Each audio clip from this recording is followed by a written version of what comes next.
Praise the Lord, hallelujah. പ്രിയപ്പെട്ടവരെ, സർവശക്തനായ ദൈവം നമ്മളെ എല്ലാവരെയും സമർത്ഥമായിട്ട് അനുഗ്രഹിക്കട്ടെ എന്ന് പ്രാർത്ഥിക്കുന്നു. ഇന്ന് നമ്മൾ പഠിക്കാനെടുക്കുന്ന തിരുവചനം വിശുദ്ധ ലൂക്കായുടെ സുവിശേഷം 12-ാം അധ്യായം 15 മുതൽ 21 വരെയുള്ള വചനങ്ങളാണ്.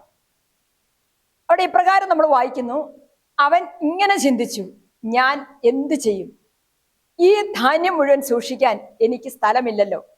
അവൻ പറഞ്ഞു, ഞാൻ ഇങ്ങനെ ചെയ്യും, എൻ്റെ അറപ്പുരകൾ പൊളിച്ച് കൂടുതൽ വലിയവ പണിയും, അതിൽ എൻ്റെ ധാന്യവും വിഭവങ്ങളും സംഭരിക്കും.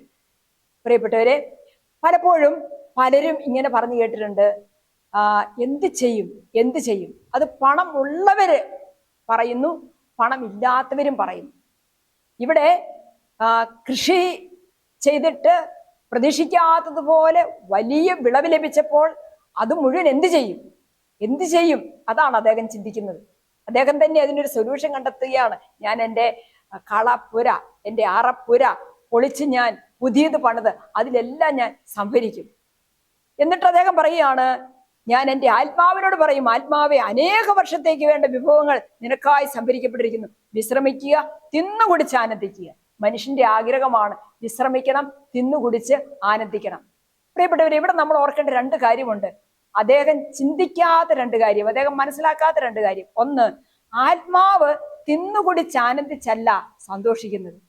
ആത്മാവിന്റെ ആനന്ദം എന്ന് പറയുന്നത് ദൈവത്തെ കിട്ടുമ്പോഴാണ്, ദൈവത്തോടു കൂടിയായിരിക്കുമ്പോഴാണ്.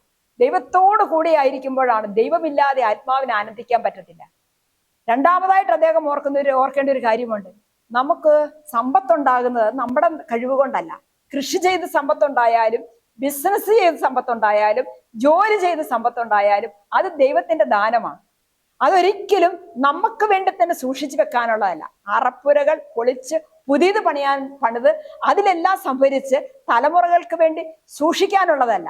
മറിച്ച് ദൈവം നമുക്ക് തരുന്നതെല്ലാം ദാനം ചെയ്യാനുള്ളതാണ്. മറ്റുള്ളവർക്ക് കൂടിയിട്ടുള്ളതാണ് ദൈവം നമുക്ക് തരുന്നത്.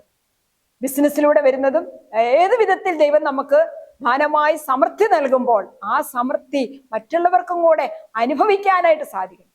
അപ്പോഴാണ് നമ്മുടെ ജീവിതം ധന്യമാകുന്നത്. സമ്പത്ത് കൊണ്ട് ഒരു മനുഷ്യന്റെ ജീവിതം ധന്യമാകുന്നില്ല.